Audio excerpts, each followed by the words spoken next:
உடனே ஒரு நாய்க்கடியோட ஒரு ஒரு ஒரு ஆளோ இல்லை குழந்தையோ வரும்போது அது என்ன ஃபர்ஸ்ட் ஸ்டெப் பண்ணணும் அப்படின்னா, அதை க்ளீன் வாட்டர்ல, ரன்னிங் வாட்டர்ல ஒரு 15 மினிட்ஸுக்கு ரன்னிங் வாட்டர்ல கழுவுறது மிக மிக அவசியம். நல்லா கை வச்சு நல்லா தேய்ச்சி விட்டு கழுவலாம், அதுல எந்த ஒரு பிரச்சனையும் கிடையாது. போவிடோன் பீட்டாடின் போட்டு கழுவலாம், டெட்டால் போட்டு நல்லா கழுவுறது மிக மிக மிக மிக அவசியம்.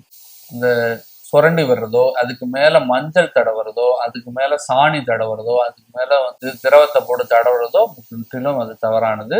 முக்கியமா பாம்பு கடியில பார்த்தீங்கன்னா காலில் கட்டு போடுற மாதிரி, நாய்க்கடியில சில பேர் என்ன பண்ணுவாங்க, நல்லா கடிச்ச இடத்துல நல்லா ஒரு டை போட்டுருவாங்க, ஒரு ஒரு கயிறு எடுத்து கட்டி விட்டுருவாங்க. அது மிக மிக தவறான விஷயம், அதை யாரும் பண்ணவே கூடாது.